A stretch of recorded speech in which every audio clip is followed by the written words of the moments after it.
Ladies and gentlemen, please welcome to the stage Lori Fogleman.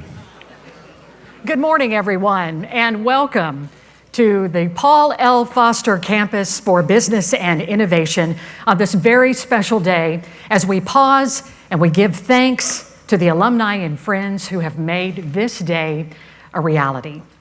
My name is Lori Fogleman. I'm Baylor University's spokesperson, and it is my privilege to welcome you here today as we mark this magnificent occasion of this magnificent new home of the Camber School of Business. We thank you so much for being with us today. Let me bring to your attention a number of key individuals who have joined us today. First and foremost, Paul and Alejandra Foster. We are honored to have you here today and your extended family. Let's welcome the Fosters.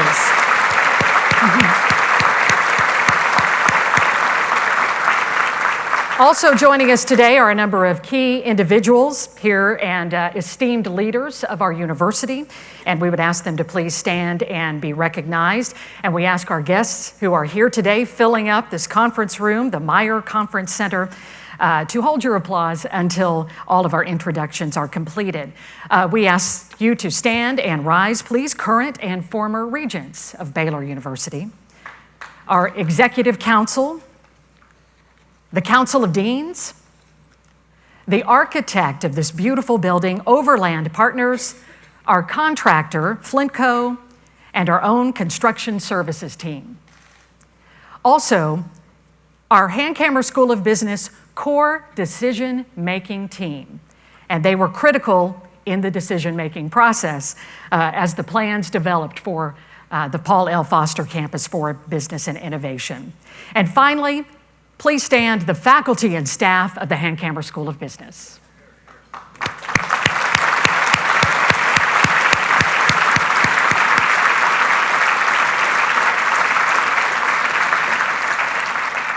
We are in a school of business, so we have a number of investors who are with us today who, along with Mr. Foster, gave sacrificially, providing the much-needed resources for this facility. Please stand and let us recognize you for the transformational investment you made in this beautiful facility. We're grateful that you are here, and we ask that you rise and be welcomed here. Those of you who, well, you are right here in front of us. Thank you.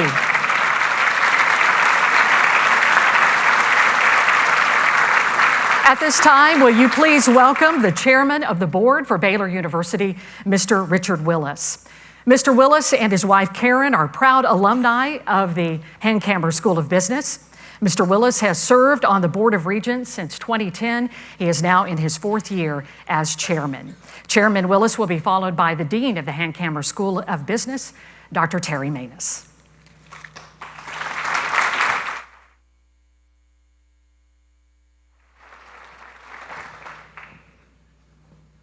Well, welcome, and thank you for being here this morning, joining this great celebration. It was back in 1911 that Samuel Palmer Brooks went to the Board of Trustees and got approval to start a business school.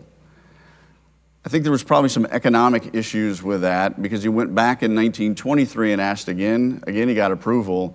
And in 1924, the first classes for the business school were held, and the first graduates, there were 7 of them in 1925. Because we're in such a beautiful building, I kind of went through and figured out where the business school has been over the years. It originally started at Carroll Library on the first floor. The next building's a little bit of a mystery because all I could read was it was a wooden structure on campus. So I'm not sure that, then it moved to Old Main, and then some of you may remember, right around World War II, it moved to the 3rd floor of the Student Union building. And in 1956, the board approved fundraising for a new building, and with a generous gift of our Earl Hancomer in 1960, the building opened.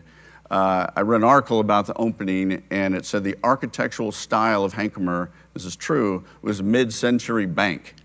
So it looks like a bank in the 50s for those of you that are too young to know. And now 55 years later, we're here in this beautiful building. It is everything you can imagine. It's technologically enabled. It's efficient. It is a beautiful building. And I think everyone knows our mission at Baylor is to provide academic excellence in a place of faith. And this building really will be a beacon for the world to know we can compete with anybody now, and we can do it based on the foundation of our faith in Jesus Christ. And I want to read you just the last paragraph of the Immortal Message. For those of you that don't know about the Immortal Message, similar to Judge, Samuel Palmer Brooks was very close to the students. And as he lay dying of cancer, he wrote a message to the 1931 graduating class, and it was called the Immortal Message. There's a bronze plaque of it over on Brooks College. But the last paragraph says, because of what Baylor's meant to you in the past, because of what she will mean to you in the future, all my students have a care for her. Build upon the foundations here, the great school of which I have dreamed, so that she may touch and mold the lives of future generations and help fit them for the life here and the life hereafter. To you seniors of the past, of the present, and the future, I entrust the care of Baylor University. To you I hand the torch. My love be unto you and my blessings upon you. Paul, thank you for taking the torch. And for all of you here, the investors and the 550 plus other families that made an investment in this building, thank you for taking the torch. And Dean, for decades you've dreamed of this building. Thank you for holding on to that torch for a long time, and for all the faculty and staff. And finally, for Judge, you, the EC, and the rest of the board, thank you for taking the torch, because just as President Brooks wanted, this building will be a place where lives are changed for generations. Thank you.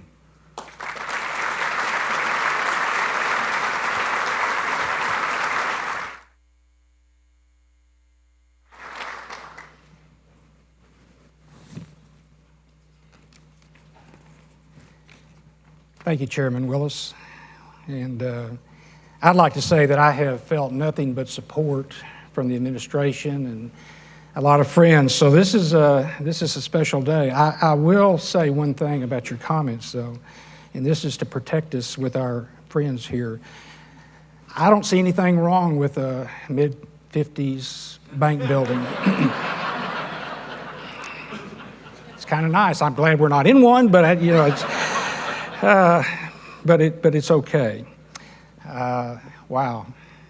Let me just extend my warm welcome to you, to our home, our new home. I told Paul and Alejandra, this is your Waco home now. And so besides football games, y'all need to come visit home more often. But it's a very, very special time. You mentioned decades, and that's probably true. This building has been really a dream, a very tangible dream for many of us. For at least 10 years, we've been thinking about this. Matter of fact, as I was pulling material out of the Dean's Suite as we were packing up, out of a cabinet, we drew some plans. There's some colored plans that were there that were draft drawings of 2 additional floors on the Cashin building, because when we were thinking about what we needed space-wise, we actually considered a couple of options at that time. And one was to move the Cashin building up a couple of floors. It was 5, and we could move it up to 7. Another option really was to add another wing onto what already had been a fairly difficult building to navigate. I didn't count, but I think there might be 12 or 13 different entrances into that building as we added on. But it served us well, and was a tremendous. In 1960, when the hand camera building was built, was our home at that time, and brought everybody back from across campus, and that was an important milestone in the life of hand camera. But as we were packing things up, and I'm pulling plans out, and I'm looking at these plans, and this was summer of 2015. I'm looking at that and said, wow, the fact that we had so many people pulled together that allowed us to build for the future instead of just build for the present just really spoke to me. And so I remember, so how we got there, I remember Reagan. I'm gonna kind of give you a shout out, but back in 2005, when we were looking at these plans and thinking about space needs, I vividly remember one afternoon, it might have been out of a planning meeting or something, but Reagan and I were standing in the parking lot behind Cashin, that surface lot. And we said, this just, it's not right. Adding on or whatever just isn't going to do what we need to do for the long term. And I think Reagan was the one that says, Terry, do you think you've got an alum base that perhaps could support a new building? I said, absolutely, absolutely.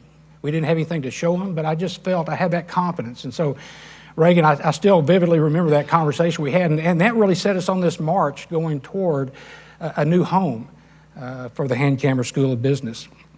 Ultimately, it was some time after that the university committed to an architect, Overland Partners, to help us begin to take dreams and aspirations and concepts and begin to put them on paper, because without that, it would be very difficult to really sell the idea of a new campus building, new campus home to our alums. And it's been remarkable to watch this vision that happened so many years ago unfold and become a place where students, I think, and what I hear back from many of you who have talked with our students and what I hear directly from our students, that they're inspired, that they're challenged, and we want them to be shaped into tomorrow's business leaders. And it's not just bricks and mortar can do that, but with faculty in innovative space that really inspires students, we're going to unleash some really powerful business leaders onto the marketplace. So I think the state-of-the-art Foster campus really positions the Camber School of Business and Baylor University to provide a truly distinctive and collaborative learning experience for our students. You who are out there, you alum, have played just such an important role in this whole journey. The experience that are afforded our students of today and future generations, we thank you for providing this resource to them. And as a matter of fact, as you walk through, you're going to begin to see, and we want the students to see the names of those who have made the kinds of contributions that provided a classroom or office space or a terrace or whatever, because we want them to know that it was alums who provided this for them. So as we stand on the shoulders of those who have come before us, as you walk through the Foster campus, maybe not today because of all the additional artifacts and furniture and all that stuff there, but we intentionally are telling stories about you, our alums, who have made such a contribution. And so we want the students to know where this building came from. So it's just not about bricks and mortar, it is about you and your story and how you came to love Baylor University and how you became successful in your career such that you could give back. So we're honored to showcase that throughout the building, and if you take a look at the monitors, those kinds of stories will be there, and we very much appreciate you. The mission of the Camber Business School, I'll paraphrase, is calls us to cultivate principled leaders in a culture of innovation guided by Christian values. And I think that alone makes us an extremely distinctive place of learning. And with your support and all that you do for us, I think the world is at our doorstep. So we look for these students that are going through the Paul Foster campus to really become exceptional leaders, like Paul Foster and others who are here, who have had the foresight to think beyond themselves and to think about the future. So as I conclude my comments, let me leave you with these thoughts. It's not about today, it's all about tomorrow. It's not just about bricks and mortar, it is about building for the future. It's not about how much more you can make, rather it's about the difference you can make.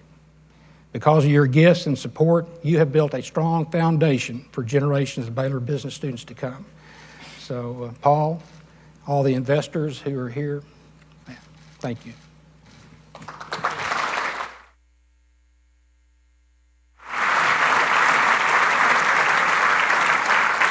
Thank you, Dean Maness, and also Chairman Willis.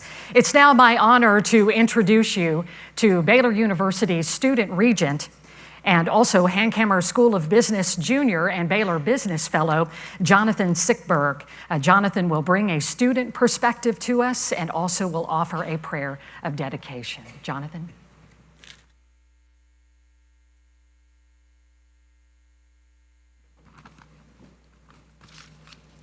Good morning. It is my honor and privilege to share with you what this new building has done for our students and for Baylor University. To this day, the campus has been absolutely abuzz about this place. For the first few weeks, it was all students could talk about, and rightfully so. Anyone who's experienced both the old and the new business schools knows that this building has taken the Baylor educational experience to a whole nother level. Thanks to innovative classroom structures, we're learning better. Thanks to all the new study spaces, we're studying better. And thanks to the beautiful Camber atrium, we're interacting with each other more than ever before. All of these amazing facilities, combined with our wonderful faculty and staff, helps to deliver to the students that transformational education that we so cherish. Many of you know Pastor Dan Yeary, interim pastor of the First Baptist Church of Woodway, and a great friend to Baylor University. Pastor Yeary said something in his sermon a couple weeks ago, that really resonated with me. He said, "You know, there's really no retirement for a committed Christian. There's really no retirement for a committed Christian." The next day, as I walked through the atrium on my way to class, I thought about what Pastor Yeary said. And I realized in that moment that here at Baylor University, in this beautiful building, we're not just learning how to make a living, we're learning how to make a life. To the Foster family and all of our generous investors, we the students are deeply grateful to you for your transformative gifts to help make this dream a reality. Would you pray with me? Heavenly Father, we thank you for our lives, our health, and the privilege of being related to Baylor University. We come today to dedicate our beautiful new business building. May it be used to transform the lives of our students so that they may go from this place and build a better world for your glory. We thank you for the generous investors who, by their gifts, made this day possible. Finally, we thank you for Baylor University, which empowers generations of Christian men and women to make a difference in our world. Bless our institution, our administration, our faculty, our alumni, and our students. May we go from this place to live lives worthy of the Christian name. In the strong name of Christ, we pray. Amen.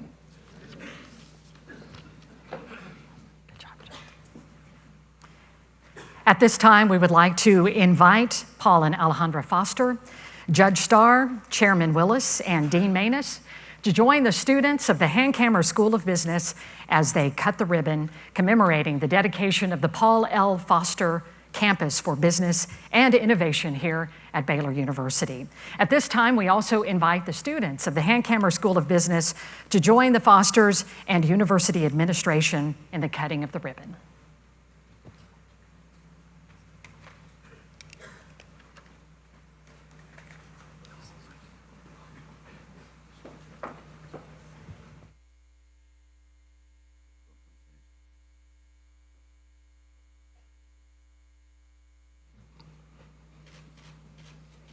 I think they're going to stretch it across and then we'll lift it up. They're pretty sharp, so watch out.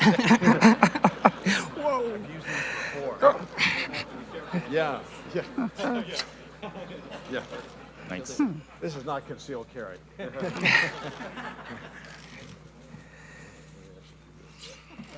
We ready? All right. Drum roll. Drum roll. Let's. They are working. There you go. There we go. Hey.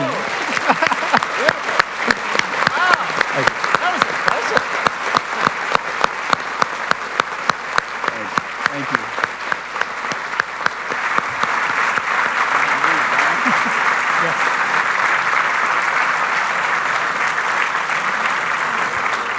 And now will you please welcome Baylor University's 14th President and Chancellor, Ken Starr. Judge Starr just marked his 5th year at the helm of Baylor University on June 1st, celebrating one of the most successful eras in Baylor University history. Please welcome Judge Ken Starr. No, a big round of applause. Alejandra, 1,000 thanks. Mil gracias. Paul Foster. I remember so well when Terry and Toby Barnett and I sat with you. You eat well in El Paso, don't you? They're such great. And by the way, the Fosters have just completely transformed downtown El Paso. It's just one of the many things that this beautiful family does. And as we were walking out of the restaurant where I had eaten too much, but we had such a good conversation, we talked about baseball and all manner of things. But Terry, once again, where did Dean Manus go? Shared with you this beautiful vision. And I think I said something like amen. And Paul looks at both of us and he said, I think I can do it. Would you give me a huge, huge Baylor round of applause for Paul? I think I can do it.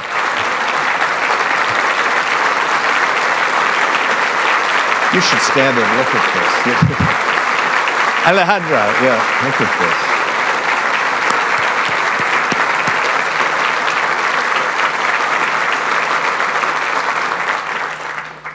I think I can do it. It's like the little engine that could, right? I think I can, but we knew you were the engine that could.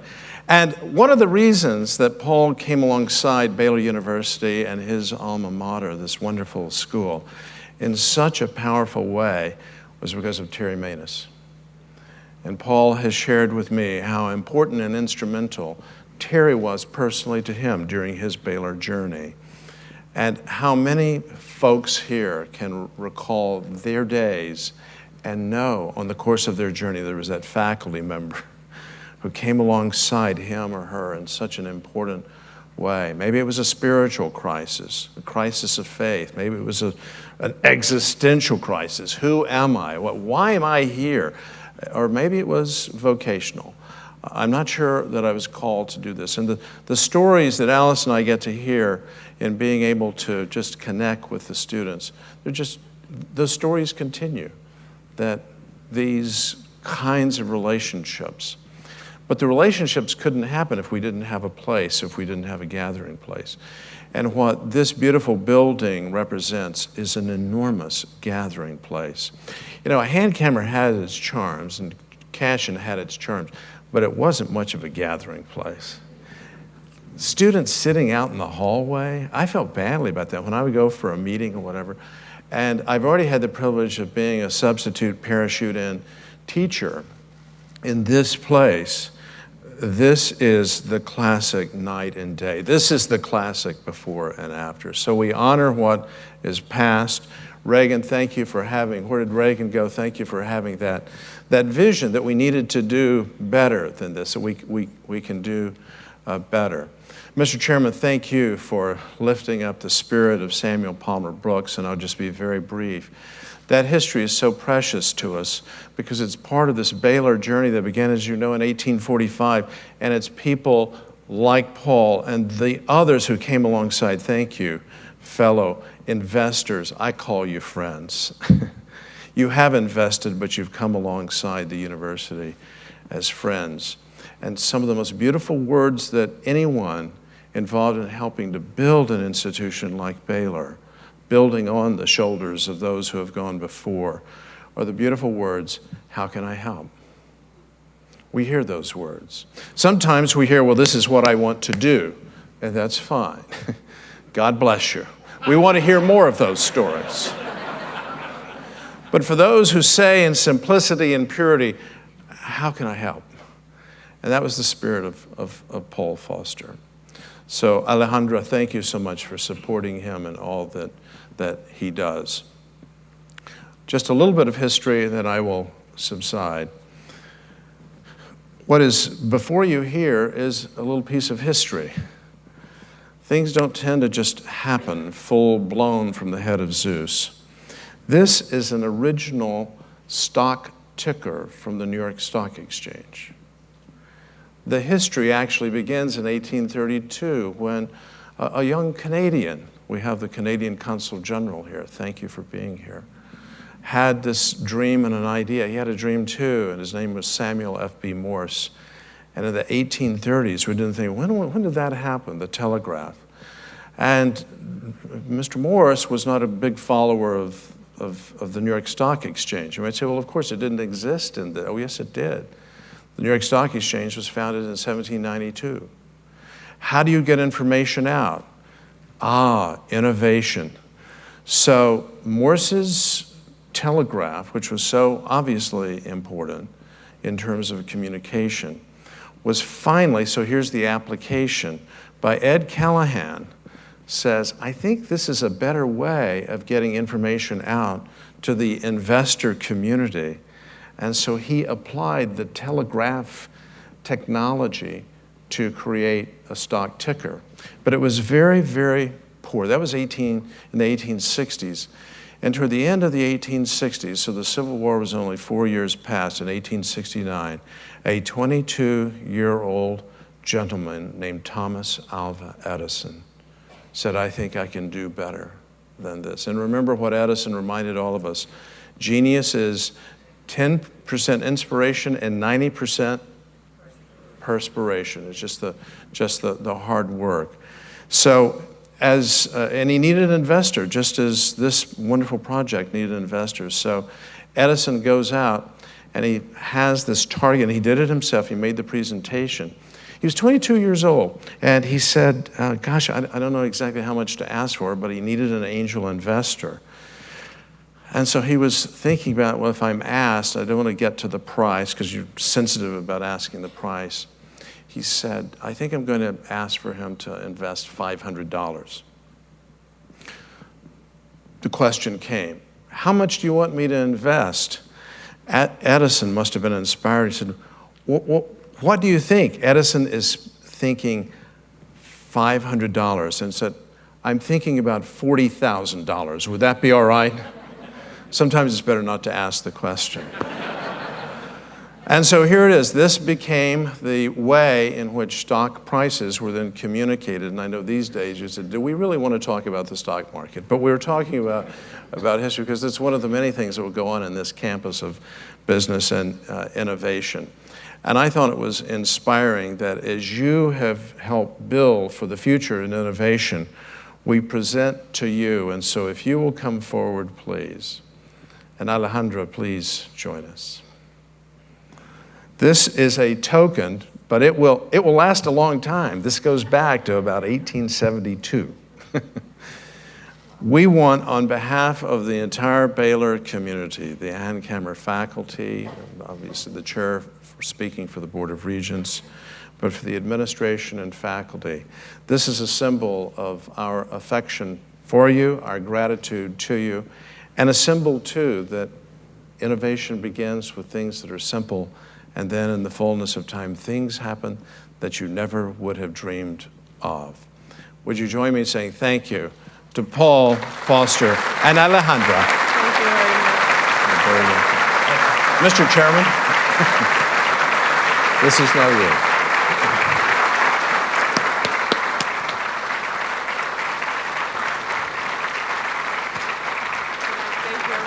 No, probably not. Thank you.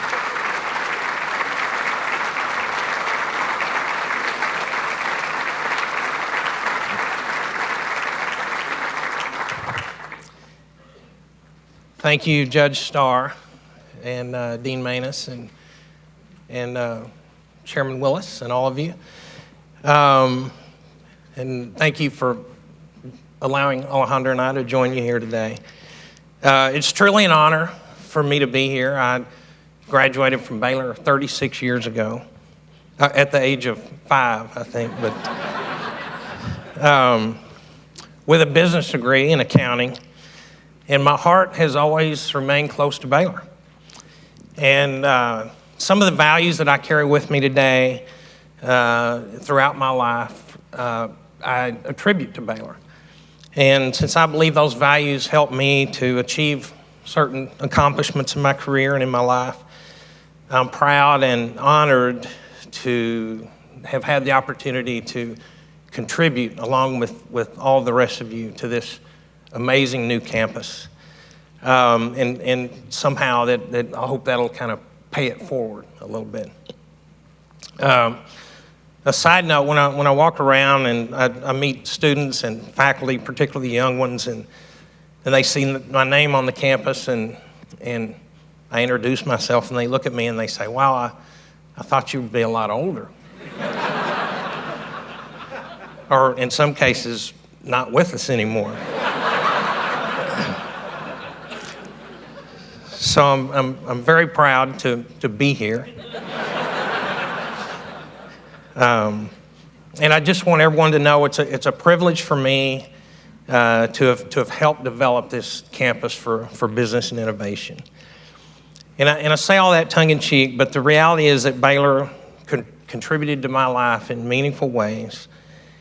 And in a relatively short period of time, that contribution proved worthwhile and valuable to me.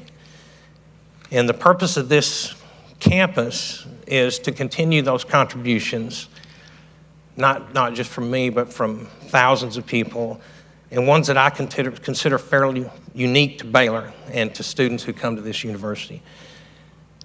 I believe strongly in two words that dominate this campus, and it's not Paul Foster.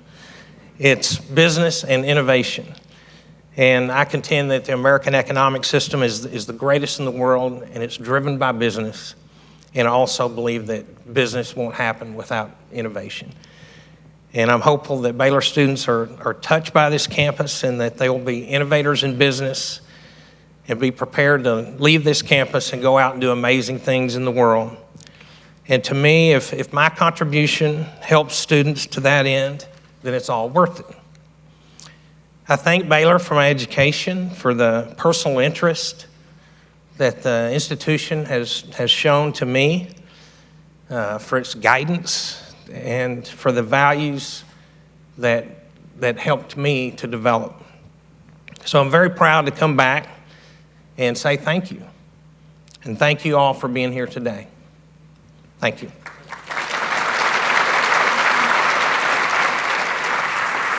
Thank you, Mr. Foster. Appreciate it.